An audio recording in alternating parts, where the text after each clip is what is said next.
কৃষি আমাদের চেতনার উৎস, সংস্কৃতির শেকড়। কৃষি আমাদের প্রাণ ও প্রেরণার গভীর ভিত্তি, উন্নয়ন ও অর্থনীতির প্রধান নিয়ামক। কৃষি দিবানিশি।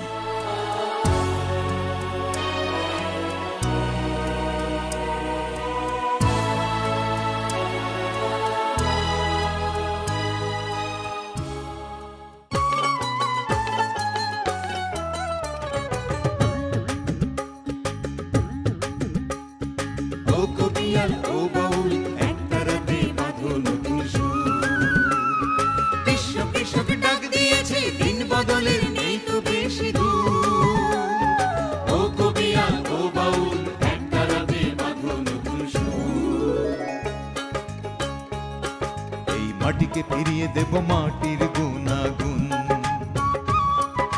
বীজ থেকে আনবো সম্ভাবনার ভ্রূণ, বদলে দেব চাষের রীতি, দূর করে সব ভয় ভীতি, আনবো টেনে বিশ্ব ঘুরে কৃষি জ্ঞানের নতুন রীতি নীতি।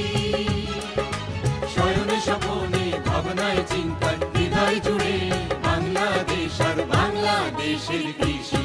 কৃষি দিবানিশি, কৃষি দিবানিশি।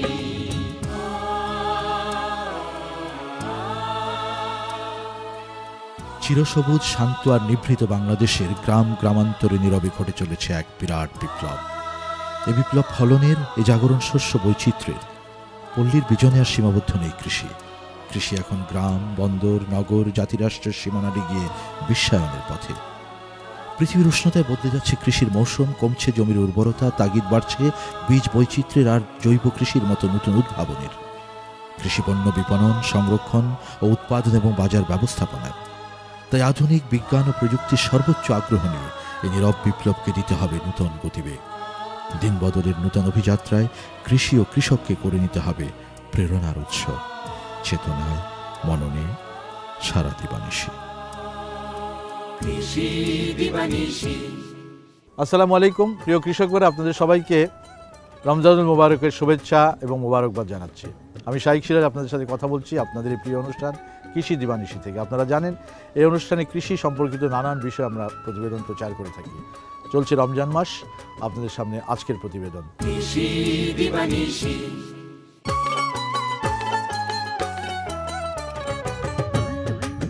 দর্শক, আজ আপনাদেরকে আমি নিয়ে যাচ্ছি সৌদি আরবিয়ার মদিনা মুনাওয়ারা থেকে 10 কিলোমিটার দক্ষিণে সালেহিন নামে একটি জায়গায়। আপনারা জানেন যে সৌদি আরবে দ্বিতীয় বৃহত্তম আয় হচ্ছে খেজুর, খোরমা। তাদের প্রথম আয় আসে তেল থেকে এবং পরবর্তী আয়টি হচ্ছে এই খেজুর থেকে। এবার বুঝতেই পারছেন যে কত বিশাল এক বাণিজ্য। সৌদি আরবের এমন কোনো জায়গা নেই যেখানে খেজুরের চাষ হয় না, এবং হাজারো রকমের স্বাদের, রঙের, ধরনের খেজুর রয়েছে। এই খেজুরের একসময় সৌদিদের মূল খাদ্য ছিল। এটি খেয়েই তারা জীবন ধারণ করত, এবং খেজুর এমনই একটি ফল যার ভেতরে সব ধরনের পুষ্টি উপাদান রয়েছে। আমরা আজকে আপনাদেরকে পবিত্র এই রোজার সময় আপনারা একটি খেজুর বাগানে আপনাদেরকে নিয়ে যাব, যেখানে অনেক ধরনের খেজুরের চাষের সাথে আজওয়া খেজুরের চাষের একটি প্রতিবেদন তুলে ধরব। আপনারা অনেকেই হয়তো জানেন আমাদের মহানবী হজরত মোহাম্মদ মুস্তাফা সাল্লাল্লাহু আলাইহি ওয়াসাল্লাম, তার খুব পছন্দের এই খেজুরটি ছিল আজওয়া, এবং এই খেজুরের সাথে, আজওয়া খেজুরের সাথে তার ব্যক্তি জীবনের একটি বড় ঘটনাও আছে, যেটি আপনাদেরকে আমি এই প্রতিবেদনের ভেতরে বলব। আজওয়া খেজুর রাসূলুল্লাহ সাল্লাল্লাহু আলাইহি ওয়াসাল্লাম নিজে খেতেন, পছন্দ করতেন, অন্যকে বিলি করতেন। কেউ যদি কোনো ধরনের কোনো অসুখ বিসুখ এই সমস্ত বিষয় নিয়ে হুজুরের কাছে আসতেন, যে হুজুর আমাকে একটু দোয়া করে দেন, রাসূলুল্লাহ সাল্লাল্লাহু আলাইহি ওয়াসাল্লাম তাকে একটি খেজুর দিতেন, সেটিও ছিল এই আজওয়া খেজুর। এটা এত অনেক ধরনের রোগের উপশম হয়। আজকে বাদবাকি গল্প আপনাদেরকে বলবো খেজুর বাগানে নিয়ে। চলুন যাওয়া যাক।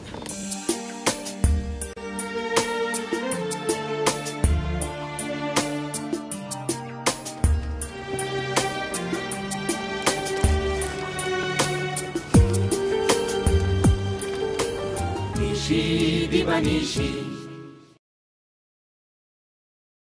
কৃষি দিবানিশি। স্বাদ, পুষ্টি উপাদান আর পবিত্র ভূমি সৌদি আরবে ঐতিহ্যের গুরুত্বে অনন্য একটি ফল খেজুর। প্রাচীনকাল থেকেই সৌদি আরবের মানুষের প্রধানতম খাদ্য খেজুর। খেজুর গাছের উৎপত্তি সম্পর্কে সঠিক ইতিহাস জানা যায় না। ধারণা করা হয় এর উৎপত্তিস্থল ইরাক, ইরান ও মিশরীয় অঞ্চলে। খ্রিস্টপূর্ব ৬০০০ বছর আগে আরব ভূমিতে খেজুর বাগানের অস্তিত্ব ছিল। মরুচারী আরব জাতির কাছে প্রাচীনকাল থেকেই খেজুরের গাছ খাদ্য, ছায়া এবং কাঠের অন্যতম এক উপকরণ। খেজুরের পাতা থেকে এখন নানা রকমের ব্যবহারিক সামগ্রী তৈরি হয়। এই পবিত্র রমজান মাসে সারা পৃথিবীর মুসলমান ইফতারিতে অপরিহার্য খাদ্য উপাদান হিসেবে খেজুর রাখতে চেষ্টা করেন, কারণ খেজুর খাওয়াও সুন্নতে রাসূলুল্লাহ সাল্লাল্লাহু আলাইহি ওয়াসাল্লাম। খেজুরের মধ্যে আকার ভেদে ২০ থেকে ৭০ ক্যালোরি পুষ্টি উপাদান রয়েছে। খেজুরে চিনির পরিমাণ ৮০%। এছাড়াও আছে আমিষ ও আঁশ জাতীয় খাদ্য উপাদান। এর মধ্যে রয়েছে boron, cobalt, copper, chlorine, magnesium, manganese, selenium ও জিঙ্ক। গবেষকদের হিসেবে সৌদি আরবে খেজুর গাছ রয়েছে ২.৫ কোটির বেশি। এসব গাছ থেকে বছরে পাওয়া যায় প্রায় ১২ লাখ টন খেজুর, যা সারা বিশ্বের মোট উৎপাদিত খেজুরের ২০%। সৌদি আরবের কৃষিতে খেজুরের অবদান ১৩%। সৌদি আরবে খেজুর চাষের জন্য বিখ্যাত আল কাসিম এবং আল হাসা এলাকা। পবিত্র মদিনা শহরেরও খ্যাতি রয়েছে খেজুরের জন্য। আন্তর্জাতিকভাবে পবিত্র মদিনাকে বিবেচনা করা হয় সিটি অফ পাম হিসেবে। এটি মদিনার সালেহীন এলাকা। এখানে সৌদি মালিকদের কাছ থেকে জমি লিজ নিয়ে খেজুর বাগান গড়ে তুলেছেন প্রবাসী বাংলাদেশি রহমত আলী আমিন। এমন একটি বাগান গড়ে তোলা ও তার পরিচর্যা বেশ কঠিন কাজ। সীমিত লোকবল নিয়ে তা চালিয়ে যাচ্ছেন এই উদ্যোক্তা। প্রথম বছরে এসেই বেশ সাফল্যের মুখ দেখেছেন তিনি। চলুন তার সঙ্গে কথা বলা যাক। বাচ্চা যেমন লালন পাত্র, ছোট বাচ্চা গাছের পরিচর্যাটা সেরে মানে প্রচুর পরিমাণে পানি, সার সারা বছরে পানি দিতে হয় এবং পরিচর্যা করতে হয়। আপনার এটাতে বছরে কিরকম খরচ করেন আয়া থেকে? এখানে একটা গাছে প্রতি বছর মিনিমাম ১,০০০ টাকা পর্যন্ত খরচ আসে। রিয়েল? পুরো বাগানটার খরচটা কত? পুরো বাগানটা তো গাছ হিসেব করলে ধরেন ১-১০ লক্ষ রিয়াল খরচ আছে। আয় হয় কত টাকার খেজুর? এখানে 50% আয় আসে। ব্যবসাগুলো লাভজনক? লাভ এখানে মদিনাতে তো অলাভজনক ব্যবসা নেই। সৌদি আরবের জন্য খেজুরের ব্যবসা মদিনার জন্য এটা সোনার থেকে কম। তার সঙ্গে কথা হলো বিভিন্ন খেজুর গাছ এবং চাষ পদ্ধতি নিয়েও। এগুলো একটা চারা এখান থেকে উঠাইয়া অন্য জায়গায় রোপণ করবে। এটা গোড়া থেকে কাটতে হবে, এটা উঠাইতে হবে। এগুলো একটা চারা কত করে? একটা চারা আজও একটা চারা ১,০০০ টাকা। ১,০০০ রিয়াল? জি। আচ্ছা, আর এই অন্যগুলো? আর যেগুলো নর্মাল এগুলো ৫০০ রিয়াল বিক্রি হয়। ৫০০ রিয়াল? জি। তো অনেক দাম। এইটা ফুরুষ গাছ, এই যে ফুলটা আসে না, এই ফুলটা এই ফুলের সাথে না দিলে এই খেজুরগুলো আসবে না। ও আচ্ছা, পরাগায়ন করতে হয়? পরাগায়ন করতে হয়। এই নিশানাটা হলো আজওয়ান নিশানা, যা রাসূল সাল্লাল্লাহু আলাইহি ওয়াসাল্লামের নিজের হাতে এটার উপর স্পেশালি রহমত মানে দোয়া করে গেছে। এই জন্য এটার দামও এবং শেফা দুটোটাই সবচেয়ে দামি। আপনার আজওয়ার গাছ কটা আছে এখানে? এখানে আছে ৬০০টা গাছ আছে। ৪০০টা গাছ।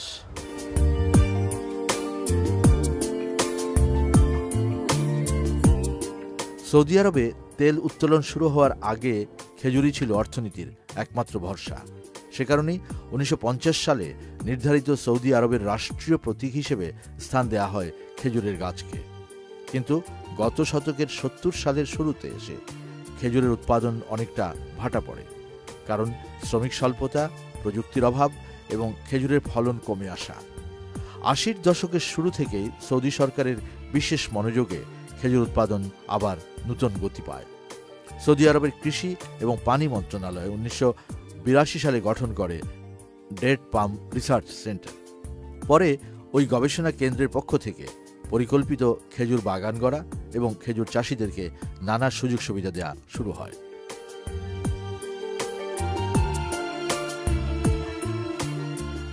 রহমত আল আমিনের এই বাগানে রয়েছে ১৯ জন শ্রমিক, এর মধ্যে ১২ জন বাংলাদেশি এবং ৭ জন পাকিস্তানি।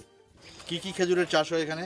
এখানে আজু হয়, সাফাবি হয়, বেত হয়, রুবি হয়, রতানা হয়, আম্বার হয়, সারা হয়, রুবি হয়, সব কিছু হয়। সবচেয়ে দামি খেজুর কোনটা? আজুয়া। আজুয়া। জি। দর্শক, খেজুরের বহু জাত রয়েছে। এর মধ্যে মধ্যপ্রাচ্যের দেশগুলোতে প্রায় 3 শতাধিক খেজুরের বাণিজ্যিক আবাদ হয়। এর মধ্যে প্রায় কমপক্ষে 50 জাতের খেজুর সারা বিশ্বে জনপ্রিয়। সৌদি আরবের বুরাইদাতে প্রতি বছরই বসে বিশ্বের সর্ববৃহৎ খেজুরের মেলা। মদিনা শহরের শুধু খেজুর এবং খেজুরজাত খাদ্য উপাদান নিয়েই রয়েছে বহু সংখ্যক দোকান। এসব দোকানে খোঁজ মেলে বিভিন্ন রকমের খেজুরের, কিন্তু গুরুত্বে আর মূল্যে সবসময় এগিয়ে থাকে আজওয়া খেজুর। এই খেজুরটার নাম হলো মবরুম। এটা মদিনা আল উল্লাতে হয়। বাংলাদেশি প্রায় 1 কেজির দাম পড়ে 600 টাকা। এটা হলো সাফাবি, সৌদি আরবের রিয়ালে 20 রিয়াল, বাংলাদেশি টাকায় প্রায় 400 টাকা পাইকারি রেট এখানে। আর এরপরে এটা হলো রাবেয়া, এগুলো একটু সস্তা দামের, 7-8 রিয়ালের মতো পড়ে কিলোতে। বাংলাদেশি টাকায় প্রায় 150 টাকা থেকে 180 টাকা পড়ে 1 কেজির দাম। এগুলো হলো সুফরি, এটা বিশেষ করে সৌদি আরবের বিশায় এই খেজুরটা হয়। এই খেজুরগুলো হলো সোগাই, এগুলো হয় আপনার রিয়াদে। এই যে এটা হলো বর্তমানে এখনকার এই কাঁচা, একবারে ডাইরেক্ট গাছ থেকে আইনা, এগুলো কোনো ফ্রিজিং করা হয়নি এখন পর্যন্ত। এগুলা কমপক্ষে আপনার এখানে নিম্নে 10 রিয়াল কিলো বিক্রি হয় আর কি, 200 টাকা বাংলাদেশে। বাইরের হাজি যারা আসে এরা কাঁচা খেজুর তো, এই জন্য এগুলো খুবই এরা পছন্দ করে। এই খেজুরটার নাম আজওয়া মদিনা।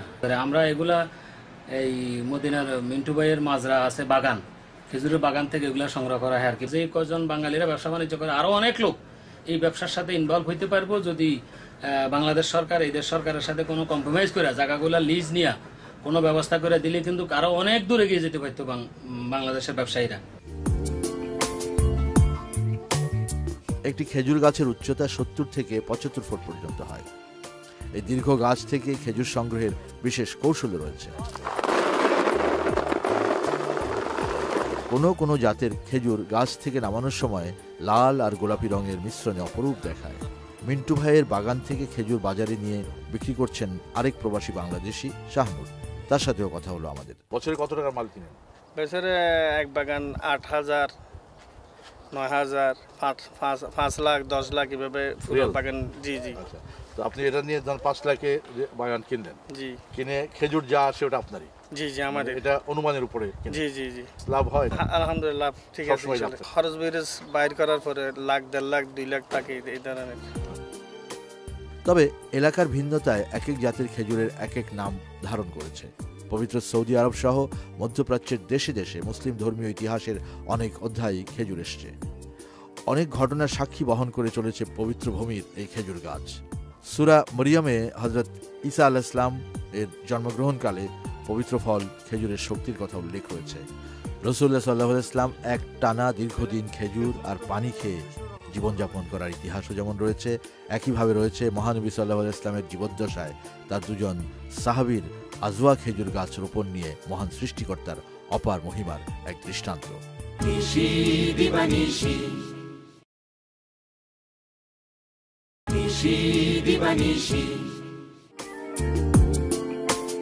সৌদি আরবে শুধু অন্যতম খাদ্য উপাদান হিসেবেই নয়, ধর্মীয় সংস্কৃতির বিভিন্ন ক্ষেত্রে রয়েছে খেজুরের ব্যবহার।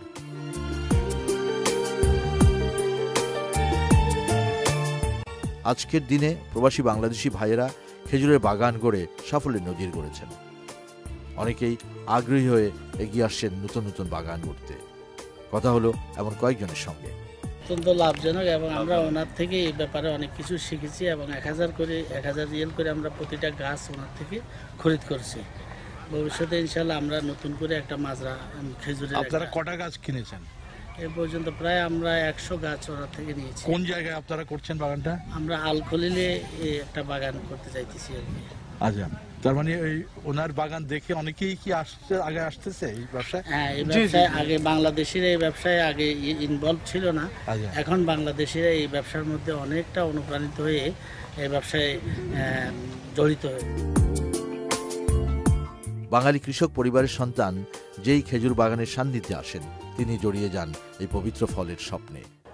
মিন্টু মিয়া এই অঞ্চলে খুব বিখ্যাত, কারণ মদিনার সব বাঙালি জানে যে তার খেজুর বাগান সর্ববৃহৎ খেজুর বাগান, এবং খেজুর বাগান করে সে ভাগ্যের একটা আমূল পরিবর্তন করেছে। সবচেয়ে বড় কথা হচ্ছে যে মিন্টু মিয়ার এই বাগান দেখে প্রতিদিন অনেক দর্শনার্থী এখানে আসছেন দেখার জন্যে, এবং অনেক দর্শনার্থী আসছেন কি করে বাগান করা যায় সেটার জন্যে। এটি তার আজওয়া খেজুরের বাগান, প্রিয় নবী হযরত মুহাম্মদ মুস্তাফা সাল্লাল্লাহু আলাইহি ইসলামের প্রিয় একটি খেজুর, আজওয়া খেজুর। সেই বাগান রসুলের প্রতি তার প্রেম মহব্বত সব কিছু মিলিয়ে সেও সেই বাগানটিকে অত যত্ন সহকারে রেখেছে। দর্শক, বাংলাদেশিরা পৃথিবীর বিভিন্ন দেশে খাদ্য নিরাপত্তা নিশ্চিত করা, খাদ্যের উৎপাদন বৃদ্ধি করার জন্য কাজ করে যাচ্ছে। আপনাদের মনে আছে যে মোতাল্লেবের কথা, সে আসছিল বাংলাদেশের একজন মানুষ এই দেশে শ্রমিক হিসেবে কাজ করার জন্য। একটা আরাবিয়ান এক খেজুরের বাগানে সে কাজ করতে করতে তার নিজের কাছে মনে হলো সে নিজের দেশে নিয়ে এই খেজুরের চাষ করবে। সে এই দেশ থেকে বিছিয়ে নিয়ে গিয়ে সে এখন বিশাল বাগান করেছে। হ্যাঁ, মোতালেব শত প্রতিবন্ধকতা পেরিয়ে অনেক দূরে গিয়েছেন। পবিত্র খেজুর নিয়ে তার স্বপ্ন ও আত্মবিশ্বাস এক অনন্য নজির। সৌদি আরবের যেই খুরমা খেজুর, এই গাছটার মধ্যে হুজুর পাক পানি ডালতো, আমি ওইখান থেকে বেশি আশাবাদী। এক সময় আমি ভাবছি যে বাংলাদেশের মানে যদি আমার গাছ হয়, খেজুর না আসলেও আমি পানি দেওয়া যায়। আমি আমার হুজুর পাকের পবিত্র একটা গাছ আমি পাইছি, এটা নিয়ে আমার বুকের মধ্যে বিরাট আশা, যাতে আমার হুজুরের গাছে আমি পানিটা দিতে, এতে আমার সাফল্য জন্য। আরেকটা সম্পদ আছে সৌদি আরব, এগুলো স্বর্ণের খনি। তাহলে আমি তো আল্লাহর রহমতে সৌদি আরবের 3টা অংশের মধ্যে একটা অংশ হলো আমার হুজুর পাক আমার হৃদয়ে আছে, আর হুজুর পাকের পবিত্র একটা গাছ আমি একটা অংশ সৌদি আরব হিসেবে বাংলাদেশের বাড়িতে প্রথম করছি। এতে আমার কাছে অনেক কিছু মনে করে যে আমি আল্লাহর রহমত, আমার মনের মধ্যে সৌদি আরবটাই আমার হৃদয়ে আছে, বা বাংলাদেশের মানুষের মধ্যে হৃদয়ের মধ্যে থাকুক হুজুর পাকের ভালোবাসা, বাংলাদেশের মানুষের থাকুক, বা খেজুর গাছটা সবার কাছেই থাকুক, এটি আমি কামনা করি। শুধু তাই নয়, অবাক হতে হয় মার্কিন যুক্তরাষ্ট্রের বাণিজ্যিক খেজুর উৎপাদনের এক সুবিশাল ক্ষেত্র দেখে। যুক্তরাষ্ট্রের লস অ্যাঞ্জেলেসের একটি এলাকা দেখলে মনে হয় মধ্যপ্রাচ্যের খেজুর বাগান অধ্যুষিত কোনো মরুভূমি। এটি খেজুর বাগানের প্রাচুর্যের কারণেই এই এলাকাটিকে নামকরণ করা হয়েছে পাম ডেজার্ট। প্রশ্ন হলো, এখানে এই বিস্তীর্ণ খেজুর বাগান এলো কিভাবে? আল্লাহ সুবহানাহু ওয়া তাআলা রাসূল সাল্লাল্লাহু আলাইহি ওয়াসাল্লামের জমানার থেকে সাহাবীদের জমানা পর্যন্ত তাদের মূল খাদ্য ছিল খেজুর। আপনি দেখতে পেতেছেন যে খেজুরের বাগানগুলি, এই খেজুরের বাগান পুরো আমেরিকার কোথাও হয় না, এখানে যত খেজুর হয়। তো আল্লাহ সুবহানাহু ওয়া তাআলা এই সাহাবীদের খাওয়া এই ইন্ডিয়াতে পাঠিয়ে দিয়েছে। আমার তো মনে হয় এই ইন্ডিয়াতে একসময় অনেক মুসলমান হবে, এবং এই জন্যই আল্লাহ সুবহানাহু ওয়া তাআলা এই খাওয়াগুলি পাঠিয়েছে। শুধু এই পুরো আমেরিকাতে না, এই খেজুর মানে ওরা দিতেছে পৃথিবীর বিভিন্ন দেশে, এখান থেকে খেজুর এক্সপোর্ট হইতেছে। বলছিলেন লস অ্যাঞ্জেলেসের প্রবাসী বাংলাদেশি মোহাম্মদ ইসলাম। এভাবেই পবিত্র ভূমির প্রিয় ফল খেজুর তার বিশেষত্ব আর পবিত্রতা নিয়ে পৌঁছে গেছে দেশে দেশে। সৌদি আরবে প্রবাসী বাংলাদেশিরা খেজুর চাষে নতুন নতুন উদ্যোগ নিয়ে এগিয়ে যাচ্ছেন, কিন্তু সেখানে সংকট রয়েছে শ্রমিকের। এক্ষেত্রে দুদেশের মধ্যে আলোচনার ভিত্তিতে আমাদের দেশ থেকে সৌদি আরবে কৃষি শ্রমিক পাঠানোর জন্য উদ্যোগী হতে পারে সরকার। আগামী দিনে সৌদি আরব খেজুর উৎপাদনে আরও বিশাল সাফল্য দেখাতে পারে। সেখানে পবিত্র এই ফল চাষের নতুন কারিগর হিসেবে অবশ্যই প্রতিষ্ঠিত হতে পারে কৃষিপ্রেমী বাংলাদেশির নাম।